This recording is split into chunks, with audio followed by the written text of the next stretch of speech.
Welcome to Bloom, a conversations podcast about anything and everything. I'm lucky to be joined today by Dr. Zac Seidler, a clinical psychologist and Director of Health Professional Training at Movember, who also works as a post-doctoral research fellow with Orygen at the University of Melbourne. Zac is one of Australia's leading researchers into male mental health and is an exciting, emerging advocate for mental well-being, social connection, and men's health. This podcast was initially named eudaimonia, which is a Greek word meaning human flourishing, so it's particularly apt that we're speaking with Zac today. In this interview, we speak about mental health and the Australian healthcare system, notions of masculinity, and the importance of social connection to foster well-being and resilience during the time of the coronavirus epidemic. Just a heads up that some of the content we cover touches on subjects that may be confronting to some listeners, such as suicide, depression, and anxiety. If our conversation today raises any issues for you, please seek help via Beyond Blue, Orygen, Headspace, or Lifeline on 131114. Thank you so much for joining us, Zac, particularly at what is a very stressful and uncertain time for billions around the world at the moment. Thanks for having me, Nick. No worries. So, for our listeners, could you please provide a bit of an overview of the kind of work you do on a day-to-day basis across your many and varied roles and interests? I've actually just hired a research assistant who now has to watch my day-to-day, and they're kind of worried about it because it's not your typical job by any means. Mm-hmm. So I'll try to break up my different roles of sorts. Since September of last year, I've been working at Movember, whose offices are in Richmond, in Melbourne. A beautiful office that overlooks the city, and despite the fact that everyone thinks that they only function for 1 month of a year, I can assure you that is not the case. So day to day, I work 3 days at that office, and we'll discuss, I guess, what I do there, and then 2 days I'm at Orygen, Uni of Melbourne, doing research evaluation, lots of writing. I write some op-eds. I write research related stuff. Papers and publications, and then I also do some clinical work, currently via Skype out of hours, telehealth related stuff, especially in this current climate. Absolutely, yeah. So what have been some of the most formative or significant experiences in your professional career to date? I know that you've worked clinically with men of different ages and representations around the country, from adolescents in Darwin with early psychosis to older HIV positive men struggling with adjustment. Most formative. Everyone always reflects on like the first few clients that they ever saw. Yeah.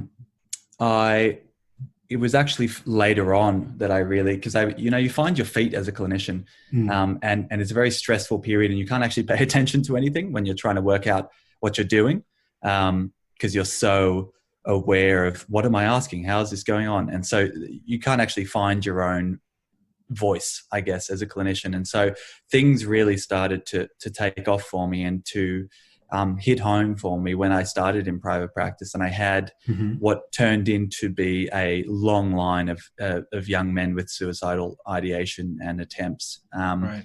And so I guess the most formative experiences there was the ability for change, was the underlying motivation to be alive and to flourish. I have always kind of seen myself in a weird way as a motivational coach in some ways. One of my first ever supervisors compared me to Tony Robbins, which I took as an insult at the time.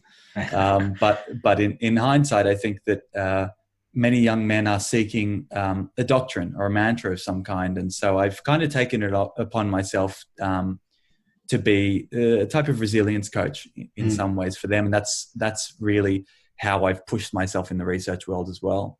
It's really interesting because I'm hearing some resonances with Jordan Peterson. Not that I'm in any way linking him with you, but his popularity certainly suggests that there are many young men around the world looking for a doctrine or ways of living well and meaningfully. And it seems as though you're filling a gap in the market in Australia in this way. I hope so. I'm trying my best to counteract the Jordan Peterson effect to an extent. Indeed, no, that's right. Yeah. Without any misogynistic undertones. But I have had so many discussions about him and about this vacuum, I would say, when it comes to masculinity in the Western world per se. in that there is not a very clear idea about what masculinity should be. There's a very clear idea about what masculinity should not be. Yeah. And so I do my best to try to fill that and make it clear that flexible masculinity and that, your dominant traditional norms of strength and power and self-reliance and stoicism, whatever they may be, are really useful depending on the time and place. Yeah, and to that degree, I imagine you'd find Peterson's work problematic, given that he occupies that revanchist articulation of and advocacy for those traditional male values, which I think in a lot of your work you've identified as being the kind of root cause of a lot of male mental ill health.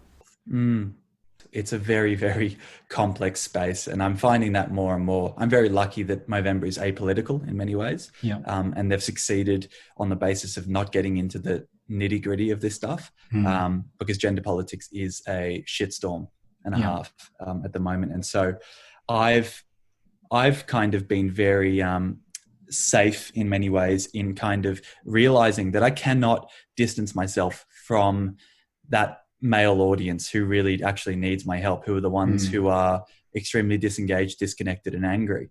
And so I try to be a voice for them and to connect with them, while also, talking to the women and other community members about the fact that if we improve men's health and well-being, we're going to better their lives as well. So I kind of, skirt around the issue and go through the middle. But I do believe that Jordan Peterson has not done a good job, I would say, at trying to bring together these divisions. I think that we're seeing a more divisive culture than ever before. Absolutely. So before we move on, could you reflect on the unconventional nature of your early career? And I think you're under 30, but just to talk a little bit about how you're balancing work as a researcher, a clinician, an advocate, whether it be through your work at Movember or Mount Island. So how do you hold these things together when in our 20s, most of us are still finding our feet and trying to work out what it is we really want to do? That sounds weird, for getting it relayed back to me. I think that I've thought about this quite a bit. I've never had any doubt about what I've wanted to do and what I've wanted to achieve. And I was very lucky from the age of 15, 16, I knew that I wanted to be a psychologist. I had no idea that this was going to be the path of sorts, but people ask me how this has all taken off. And I really think not having a plan B was very useful to me. So I think that's how it started. But how this has kind of taken off is that I think that there are not enough scientist communicators out there. There's not enough scientist practitioner communicators specifically. So I get to do the clinical work and see people on the ground, and then I get to go off and research this stuff. The real key to everything that I've done is that I have a deep, deep curiosity, interest, and investment in this stuff. It's not a matter of, it's not my day job. I've never seen it as my day job. So when people, at the office are working 9 to 5, this is, I think about this stuff all day long. I read about it endlessly. It intrigues me, but it is problematic in some ways, especially now that I'm working from home. Yeah, certainly. And your interest in men's health, mental health, and psychology isn't just informed by your professional work and academic interests. You've spoken openly, sensitively, and quite beautifully in the media about the fact that your father died by suicide. So could you please tell us a little bit more about your father and the kind of man that he was and his influence on your life? I'd love to. So I guess, I was already going down the psychology path when Dad was unwell. And so I've had a bit of an internal, not crisis, but internal discussion with myself about whether or not I'd be in this if it wasn't for what had taken place. And I think that I would. I think that it was pretty clear. I was already doing gender studies. I was already very much into the masculinity space. I guess it just clarified it and made my vision and passion much clearer, and gave me a dialogue. But my dad was the most incredible man, and I think that he gave me everything that has led to my success, really. So he was a general practitioner in King's Cross. He pretty much started the methadone movement. Right. So he was in the Cross in the 80s and 90s when the heroin situation was booming. And he had just such great respect and kindness when it came to the homeless and disadvantaged and drug affected. And so I got to watch that from a very young age. I was working as a receptionist at his clinic, and I watched, as a 14-year-old, people on heroin coming in, and just, it didn't matter if, he saw famous movie stars and then he saw, a homeless man straight after, and he responded in exactly the same way. And so despite the fact that I've had an extremely privileged upbringing, I really got to interact with all types of members of society, and it gave me a real respect for and understanding of the fact that humanity varies, but there is something underlying, which is just a respect for everyone's worth that he really taught me. He brought about the safe injecting rooms in Sydney as well, and he was just the best public speaker you would ever hear. I used to complain that he would get up and just talk shit for half an hour, and everyone was waiting for every word that he had to say. I was like, none of that was evidence-based. What are you talking about? I was going through that early 20s. I know everything stage, but I'm very lucky that I got as long as I did with him. I know that he was struggling for a very long time, and it was the worst period of my life. But I've taken it in my stride, and I think my family has as well. And we're here to grow and develop from it rather than let it crush us. And to live his legacy in a way by being able to see the humanity in each of your patients, and I guess in the broader population, right? By seeing through people's circumstances to the humanity inside and the potential that's within them. Fundamentally. Could you tell us a bit more about your work with Movember? Because you obviously had a lot of really defining personal, academic and professional experiences in men's health and mental health. But how did you come to work with this sort of iconic global movement for men's health? Definitely. So I was finishing up my PhD at the University of Sydney last year, and it started out my PhD as an experiment into looking at why men don't seek help. That was literally the research question of sorts. And in starting out with that question, it turned out very quickly that was a very biased, socially driven response to what I was witnessing. And so what became clear over time was that was actually the wrong way of viewing this whole situation, and that in fact many men are seeking help. They're just not getting what they want and what they need when it comes to mental health services. Right. I think in many ways that is because mental health services were created early on by men who I think were avoidant of their own masculinity and placed the emphasis on female hysteria in the case of Freud, for instance, so that they could avoid their own neuroses and issues. And so that kind of developed over time into a female-oriented profession with, we've got over 75%, I think, of psychologists are women. And that's not to say that they can't treat men well by any means, but it just means that the whole profession and the whole experience has been deemed a feminine, emotionally communicative experience, which I don't buy. And so I started to look into the literature and then started to speak with men themselves who had been in therapy, and it just didn't hit the mark. It really didn't provide them with what they wanted, what they needed, and really what they expected either. And so the question was, should I tell men how to do therapy better, or should I tell the system how to approach men in a more male sensitive way? And it was very clear that it's not fair to continue to put the onus on men to adapt. You never go to a physio and the physio goes, sorry, I can't deal with that elbow. That elbow is not, not one that I understand.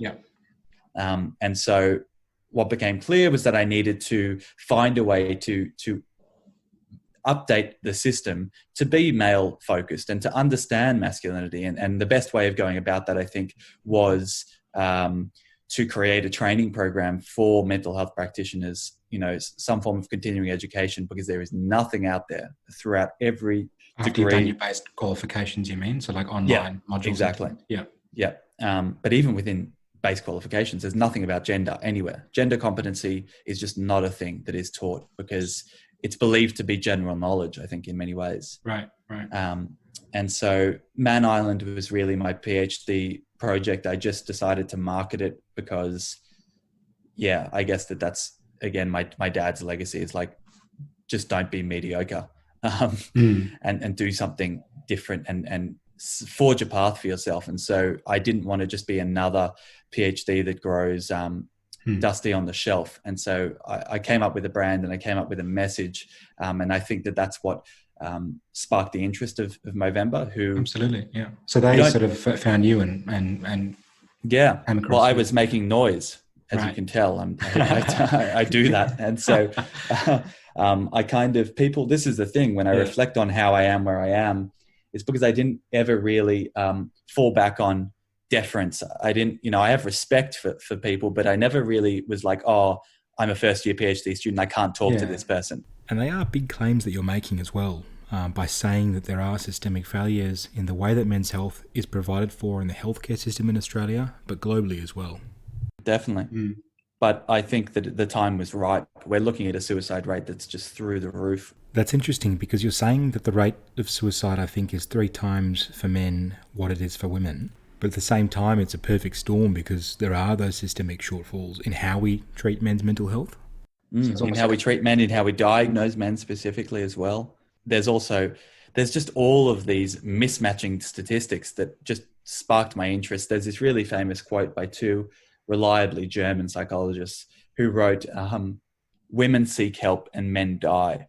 And they wrote that in 1990. And it was so inescapably morose that I was just like, I cannot. And final buy as well, that. It's just so emphatic. Yeah, exactly. And we look at the stats now, and there's been a 10 to 15% increase in the number of men seeking help, thanks to Movember and Headspace and Are You OK Day. They are doing their job as, health promotion entities.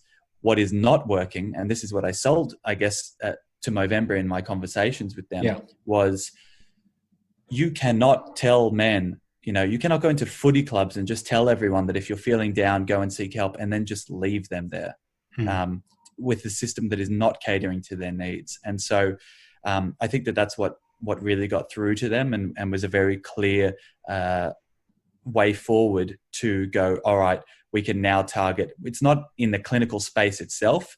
It is in the training and education space to provide something, hopefully globally, to be able to upskill a workforce that is going to hopefully, again, be dealing with a huge increase in the number of men seeking help, because they're struggling. There's no doubt about it.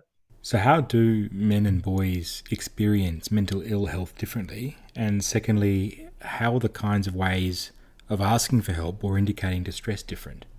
Well, firstly, the word help is not often one that's used by men, so I can throw that out there. And we'll discuss, I think language is a really, really important part of this whole thing. And that's something that my training responds to.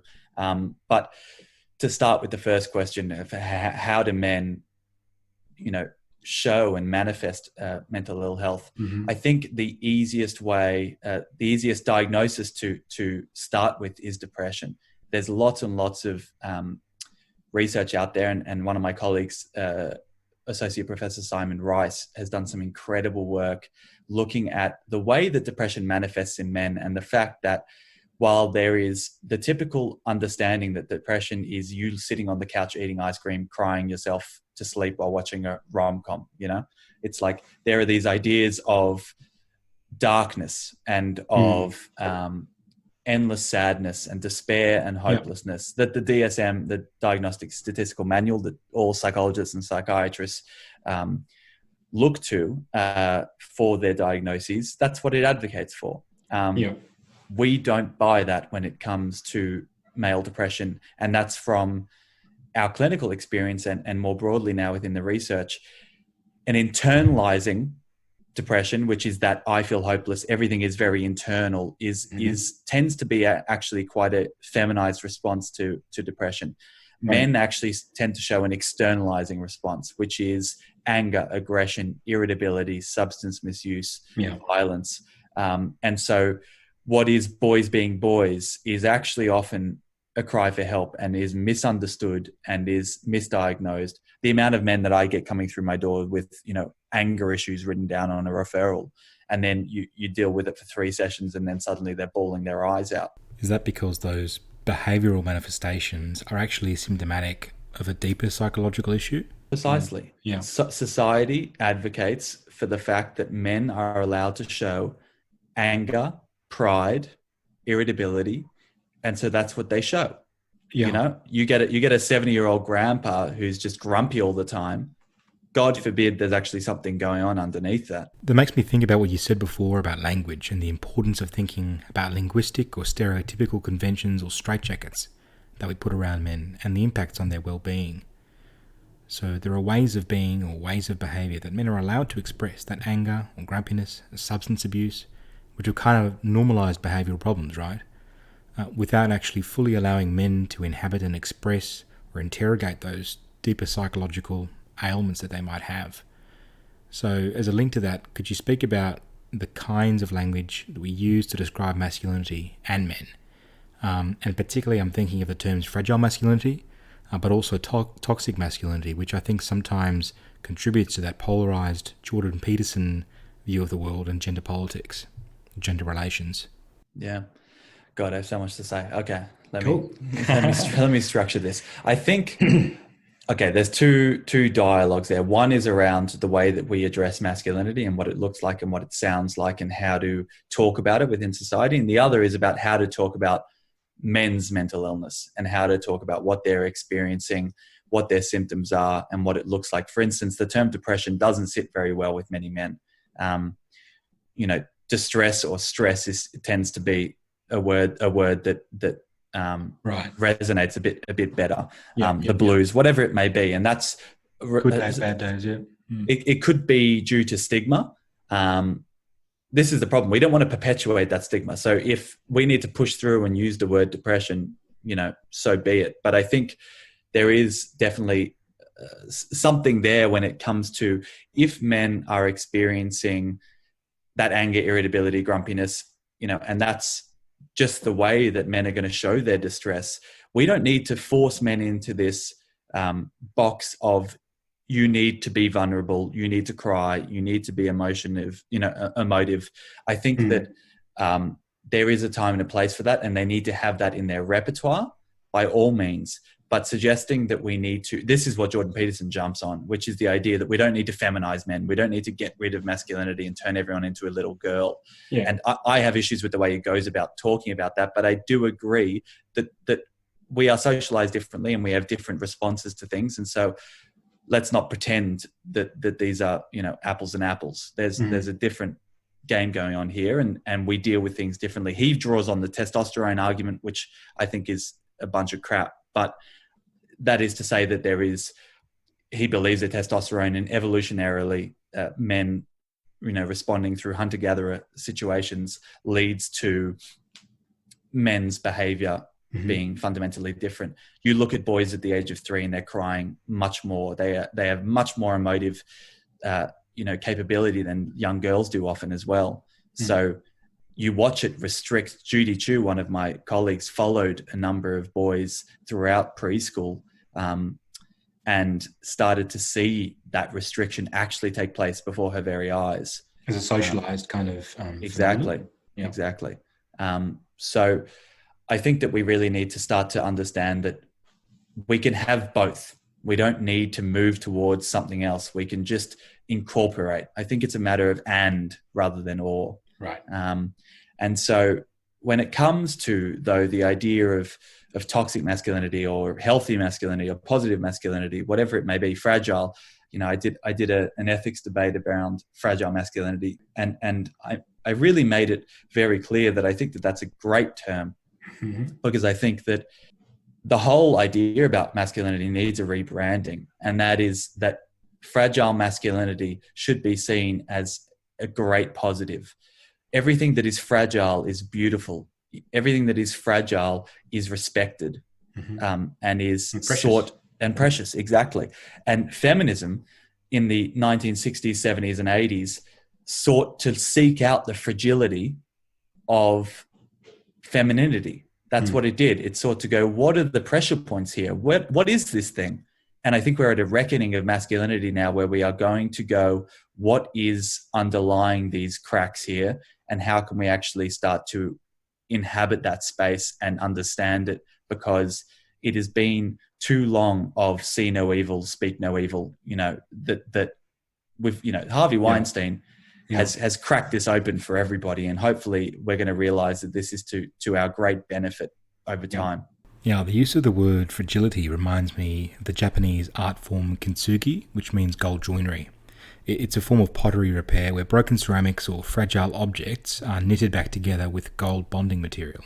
And in that sense, they actually become more beautiful, more precious. And I think this is a lovely image for thinking about men and vulnerability and fragility, especially when it comes to things like mental health.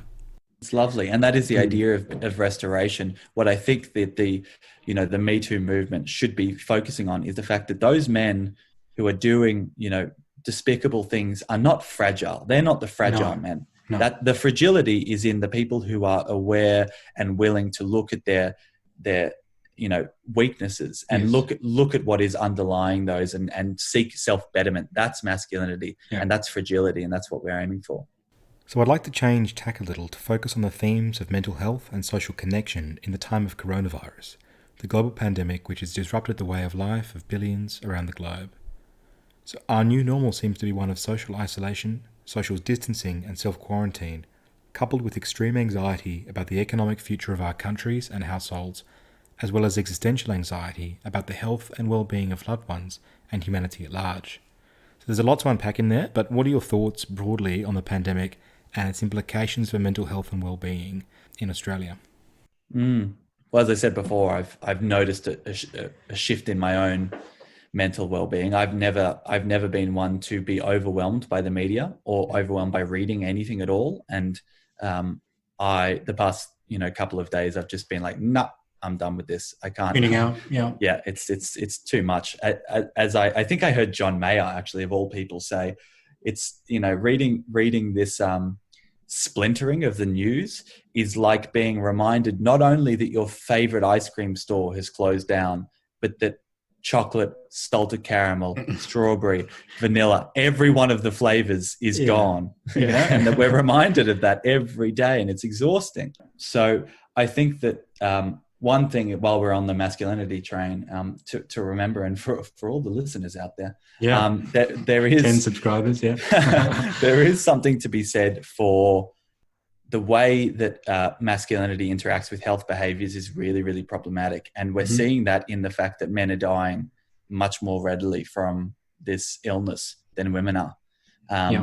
There is a reliable trend of men dying more often, even if women are diagnosed at the same rates. So it comes down to the fact that I think women are much better firstly at communicating, obviously, when it comes to some of these issues. And secondly, the lackadaisical response that many of the men in my life that I've witnessed, the backslapping and the high-fiving, and the lack of, there is plenty of evidence to show that men do not wash their hands. So I think that to all the men out there, I think it is about time that we realize that altruism is an incredible male trait that we should all be looking to include in our current climate. Just on that notion of altruism and traditional values, I skipped over this question before, but it might be good to link back into now. So you write and speak a lot about Stoicism vis-a-vis mental health and societal attitudes towards the notion of masculinity or manhood. But what kinds of philosophical or historical trends or works informed our conventional understandings and stereotypes about masculinity, which we've established can be quite restrictive or circumscribing? What's really interesting is that Stoicism obviously stemmed from the philosophers in ancient Greece back in the day, when I was a wee boy. And I think that it died off. Like, it obviously went through some kind of renaissance, throughout time. It's been picked up by various people over time. But I think really the way that Stoicism has been repackaged is not what was intended. And we're looking at it now through an industrial revolution lens, in many ways, an American industrial revolution lens. That's what traditional masculinity is now. We're stuck with 1930s masculinity. That's what the stereotype is. That's what we're breaking. Like stiff upper lip, capacity for suffering, precisely. That's what. Yeah, that's not what. expression. Yeah, that's not what Stoicism was meant to be. Mm. You know, Yeah. it was meant to be a respect for your circumstance, I guess, if anything, and an understanding of your own limits. And impermanence and kind of ultimately like, non-importance in the grand universal scheme of things, right? Like Marcus Aurelius's meditations. Yeah. Where did we lose that existential, understanding of where we're placed and get lost in this selfish me idea of Stoicism, which is and I really do believe it's underpinned often by self and societal stigma, which is to say that it goes, I am not going to be seen as weak or vulnerable by others because I will be shunned. And so it doesn't even take on that altruistic trend, which I think it really was founded with in mind. And now it's really gone towards a fear. The Stoicism is underpinned by fear. And so my whole idea around reframing masculinity in treatment or in my research is to say that this is not something that should be weighing you down. It should be something that is a superpower. And how can you shift these values that you carry around to be beneficial for yourself and society rather than limiting? So coming back to the subject of men's mental health and the extraordinarily high rate of suicide amongst men, but thinking on those communities around Australia who've been affected by the triple whammy of drought for many years, now bushfires, and obviously now an unprecedented global pandemic, what's the importance of social connection in these difficult times to maintain mental well-being and resilience? I'm really worried about how things are going to go this year. I believe, and this could just be the pessimist within me, that we're going to see a really frightening spike in the suicide rates. The climate when it comes to risk factors for male suicide, it's often thought that distress and mental illness are actually, the underlying main cause of suicide in men. It's actually situational factors like unemployment, financial distress, social dislocation, and relationship breakdown. This is prime time for all of those things. And so I really, really caution everybody to be on high alert for anybody that seems to be, and this is a hard thing, that if we're actually, if we go into lockdown, it's very hard to make sure that we can connect with those in our lives who might be at risk. But I think the fact that there is a camaraderie here, the fact that there is a global camaraderie, and that this is some really fucked up social experiment of sorts, means that this kind of gets rid of the marginalization, I hope, in many ways, because it places the most privileged in a very similar situation. And hopefully that will mean that that type of hierarchy, I guess, when it comes to people talking to lots of people and leaving others out, is going to die off, and we're going to be able to see a new kind of mateship in many ways grow out of this. 2 points of encouragement for me have been that this is a common global problem we're all facing, that every country on earth is united, or ought to be, in solving this together. And secondly, in some ways, we've become more united as neighbours, citizens and human beings. There's been a proliferation of online community support groups on Facebook, people checking in on neighbours, reconnecting with old friends and family. So I think we need to hold on to those positive stories when we do think how difficult these times are and will be. Yeah, catastrophe breeds humanity, I think. And I'm looking forward to seeing, and that we saw that with the bushfires, and then we've, and ScoMo loves to point out now the fact that everybody is just going and hoarding and what's wrong with all of you. But I think that there are, besides that horrible behavior, there is very clear underlying benefits to the connectedness that is taking place now. So what kinds of practical things can we be doing to foster a sense of social connection during these moments of social isolation or even lockdown, when all the simple things we took for granted are unavailable to us, such as, having coffee with friends or going to the gym, for instance, and seeing people? I think the key is firstly to not revel in the what if situation, and to not really get lost in that, oh, I've lost this, and start to list all those things. People tend to do that. My brother's wedding is cancelled. It's sorry. Yeah. It's horribly upsetting, but there is a sense of solace, I guess, in some ways, just around the fact that there is, so many others going through the same thing. So I think when it comes to practical tips, what I've been doing is I've been doing 3 15-minute times a day, just getting my heart rate up. Right. Let's be very clear. The evidence suggests by all measures that exercise is the best answer to your low mood. So that's always been very useful for me and has been good to just keep my mind active. So I've been scheduling that in. I've also been doing meditation morning and night. It's weird because I'm in control now, and everyone should realize that as much, everyone complains about going to work, and now everyone complains about not going to work. But there is something to be said for the fact that you're in control now of your days. So I think that structuring things purposefully is going to be really good. And I've been doing really dumb Zoom calls with heaps of people, and me included. We don't have a fun background on. I've been wearing my speed dealer glasses for most of my Zoom calls, which I'm thoroughly enjoying. Great. Just linking back to the opening part of our conversation today, how do you think the social and health systems will permanently change as a result of our need to rely on digital technologies to both work and socialize? So we're already seeing really significant changes, such as discussion about the Medicare benefit schedule being expanded to include telehealth services for general practitioners and psychologists, but also huge numbers of people are working from home, as we've discussed, and the normalization of virtual social catch-ups, such as Friday drinks over Zoom, for instance. Oh, it's a weird time, isn't it? I said that to my brother before, and he was like, "Everyone just keeps saying that." And I was like, "Yeah, I know. It doesn't really mean." It's like a bad Black Mirror episode, honestly. It is. But the word weird, the word weird doesn't actually mean anything. I always say that to clients when clients come in, and I'm like, "How are you feeling?" They go, "Weird." I'm like, I literally don't know what that means. Yeah. It means anything to everyone.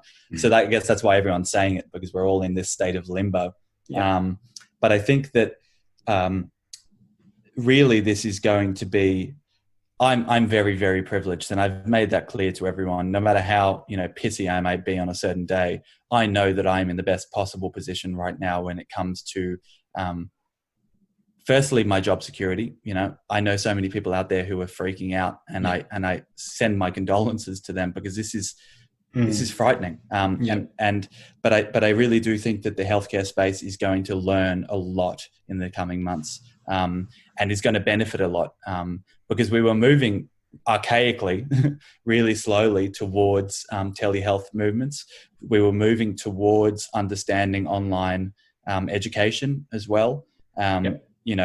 All of that stuff has now been fast-tracked through necessity. And I think that is going to be something that everyone benefits from in the long term. So there are going to be some gains here, I really do think. And there is a silver lining in many ways. Lots of people will get sick and lots of people will die. And that's, horrific. But hopefully we can find something out of this that is going to move society forward. And I think when it comes to telehealth, when it comes to the fact that the government is willing to support mental health services, not only for people in regional areas, but now for anybody, anywhere, to be able to contact a psychologist, we need to break down barriers and get people in and talking.